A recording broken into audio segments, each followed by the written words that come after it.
Hi there, my name is Steve Gearhart, and as always, this is the Unagi Observer. Thank you so much for stopping by and watching the video. If you watch the channel on a regular basis, you'll notice that I'm actually uploading this video a little bit earlier.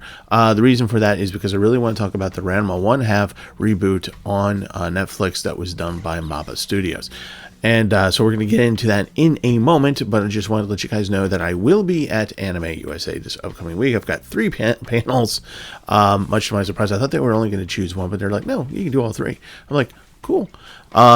Anyway, more on that at the end of it, but I just wanted to let you know that I'm not sure what kind of video you're going to get next week. I'm not sure if I'm going to be too tired and give you a filler, or if I'm going to do an actual recap of AnimeUSA. We shall see. We shall see. In the meantime, let's get into Ranma 1/2, the reboot.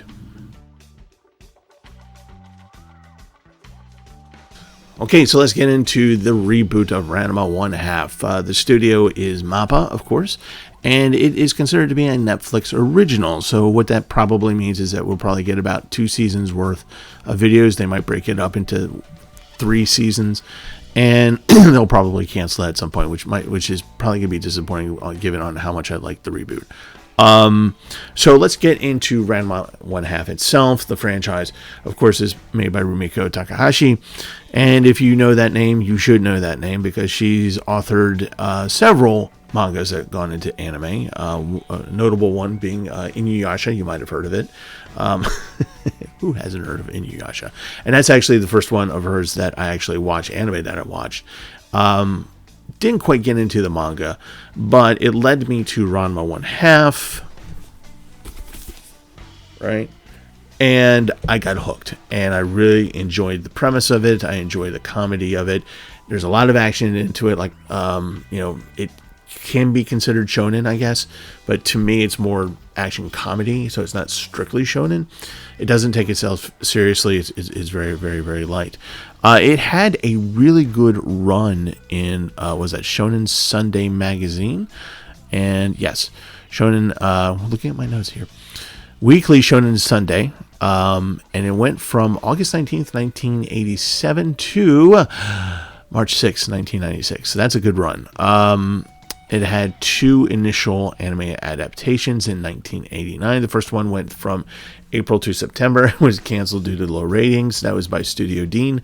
They decided to try again at the end of September, and it kind of retweaked things and was kind of recalibrated the anime, so to speak. And it started again the very next month in October 1989, and that ran for, I think, 143 episodes. As opposed to the 18 before it got canceled. So there you go. So they found a winning formula there.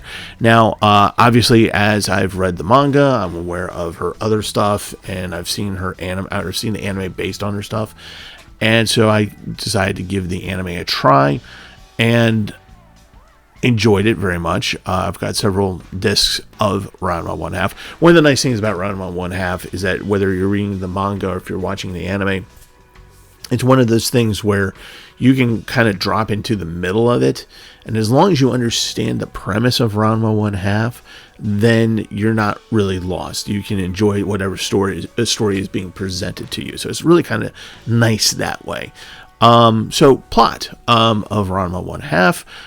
Very simply, Ranma and his father, Genma, go to these cursed springs in China, Jiusenko, and they are training martial arts training, and they don't really realize that the ponds are cursed. And so as they're fighting on top of bamboo poles, they're really hardcore martial artists. They both fall into different pools. His father, Genma, drops into one pool where it's the tragedy of the drowned panda. So now that whenever he gets hit with cold water, he turns into a panda. Now Ranma, of course, falls into the very tragic pool, as the tour guide says, of the young girl who drowned. So every time Ranma gets hit with cold water, he changes into a girl. Now when they change back, this is not a spoiler in explaining this, because they explain it very quickly in the anime. To change back, they just have to get hot water poured on them. and that changes back to who they're supposed to be. So that kind of gives you a little bit of the wackiness that ensues there. And then we cut away to the Tendo family in Tokyo, and the father is a widower, I believe, and he has three daughters. The one that turns into the love interest eventually is Akane, and he gets a letter from Genma saying that he's going to show up with Ranma, and Tendo is just like, great, because it's an arranged marriage. He wants Ranma to marry one of his daughters to keep on the Tendo dojo name, because both Tendo and Genma studied under the same master, so they want to keep that school of martial arts going. So you get an idea. Now there's details that I'm purposely leaving out because it's not so much that they're a spoiler as the reveal in the anime and the manga are fun. So I don't want to spoil that. So that's basically the story. So let's go to the reboot. So Ranma 1/2 is definitely a product of its time. It's very much the 80s. The manga and the anime. The anime came out in the 90s, and it's very, very colorful. The anime is a lot of, like, you watch the intro to Ranma 1/2, and you're like, yeah, this is definitely like 91, 92, just the graphics and everything. The animation is good on the earlier versions, and Mappa Studio did a smart thing, I felt. And what they did is they readjusted the color palette to be bright.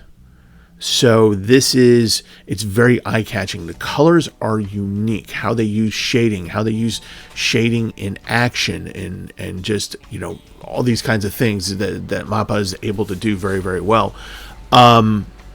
It works. So the color palette, just to warn you, is very, very bright. It's not pastel, but it is bright. So this is not something that is going to be boring to the eye, definitely. So the animation is pretty top notch, I think. There is some CGI in there. It's melded in pretty well in the first episode, as near as I can tell. So that's kind of nice. So the opening is very much like what the anime or the previous anime, which is an introduction of a lot of the characters come through, marching through. It's an upbeat song. Again, a lot of bright colors, shapes, and things, and movement. Lots and lots of movement going back and forth. So it's very grabbing. The song, of course, grabs you, just like in the original anime. So when you sit down to watch this, you kind of are. It pumps you up a little bit. Again, like I said, the color palette is very nice. The way that they did the first episode is almost panel for panel the first 2 chapters of the manga. Okay, so it starts actually with the Tendo family, and we get introduced to them. And Tendo gets the postcard saying that Genma and Ranma are coming in. Now, before you even get that, they do a very short introductory scene. It lasts about 5 seconds. A courier on a bike comes up to hand off the postcard to Tendo. Up above, you see Tokyo around the mid-80s. That's right, folks. It is set back in the 80s. They took one look at this and they said, how can we adapt it to modern times? And I'm pretty sure that they realized that if they were to do that, they're going to lose a lot of the magic that makes Ranma 1/2. So this anime is set, at least in the first episode, is set in the 1980s. Really cool. And then, like I said, it is a almost panel for panel rendition of the first 2 chapters. This is definitely a love letter for the fans. They do things like Genma, when he's a panda, to express himself, he does these like really exaggerated movements with his face and things like that you see in the manga. He does it in the anime. There's a great scene when Genma and Ranma come in and they're in their alternate forms, panda and girl, and Tendo has no idea what's going on, and his daughters are going, what's going on? And in the manga, he's just shaking his head, right? right? And in the anime, he does the same exact thing, and it is hilarious. It is just so much fun. Now, here's the other interesting thing that Netflix decided to do. The rating is mature because there is nudity. Well, partial nudity. So we see, there's a point where we see Ranma's male butt. There's a point where we see I think it's both Akane and Ranma as a girl, and we see them from the waist up, and we see breasts, but no nipple. I know that's kind of weird to say that, but you're going to notice that. You're going to be like, "Huh?" But anyway, I think that is just to satisfy censors, basically. And so they are really, really going off of the original script, so to speak. I feel like this is what they're going to do. They're basically take the first volume storylines, I guess, and basically just run those stories out. When you watch the intro, you see Kuno, who we're gonna meet very soon. We're gonna see Ryoga, which is the character design for AnimeUSA, and we're gonna see Kuno's sister. We're gonna see the ice skating pair. So, competition. So I think those storylines are what we're going to see in this version of the reboot. And that would take us to a good stopping point should Netflix do what it always does, which is, okay, we're done. No more. Like, Komi can't communicate, which I would love another full season of Komi Can't Communicate. But I feel like that's what they're going to do. And if so, this is definitely a love letter, and it's doing two things. It's a love letter to us fans, long-time fans of Ranma 1/2, but it's also grabbing people who don't know this, younger viewers, and grabbing them and saying, hey, look at this really cool thing. And so I think they're going to do a really good job on that. I am very stoked on this first. Usually I watch 3 episodes before I do a review. This is a little bit different because it's a little bit more special for me, and I really kind of wanted to see where they were going to go based on the first episode. So hopefully I'm right, and that's what they're going to do. And they did an outstanding job on the first episode. Outstanding. Chef's kiss. The next episode is supposed to come out on October 12th.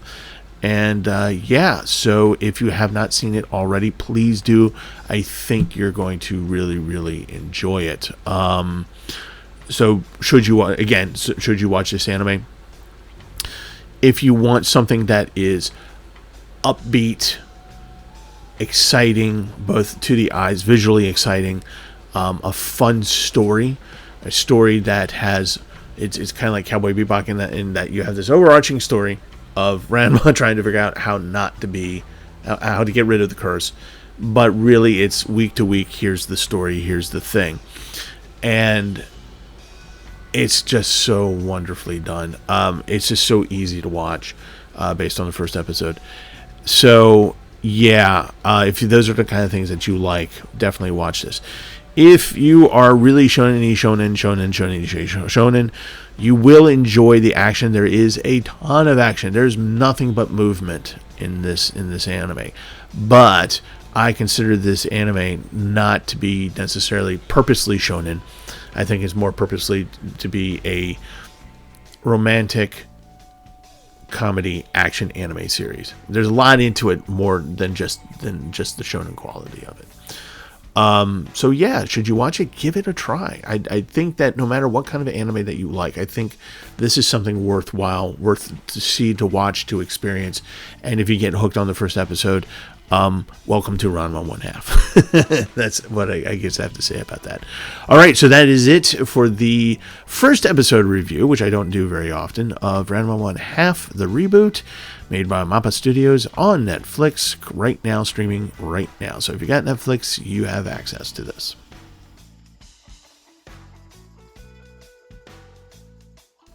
All right, so that is it for this week. First episode review of Ranma 1/2, the reboot. made by Mappa on Netflix. Please go watch it. I think you'll enjoy it very, very, very much. I'm very, very pleased with it. Okay, so again, I'm going to be at AnimeUSA this week. So if you are actually going to be there, I'm going to be doing 3 panels. Brent Newhall is also going to be with Otaku Brain Trust. And if you've seen them on OnCon, they've done stuff on OnCon, they're going to be at AnimeUSA too. So let me give you the schedule of my panels.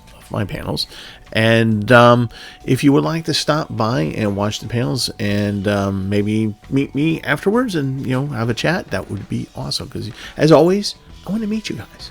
So let me take a look at my schedule. It did change because I think I did post a schedule earlier a couple weeks ago. It has changed.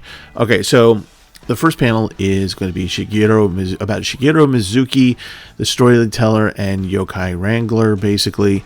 That's going to be on the Friday, and that's going to be in panel 4 from 5 to 6.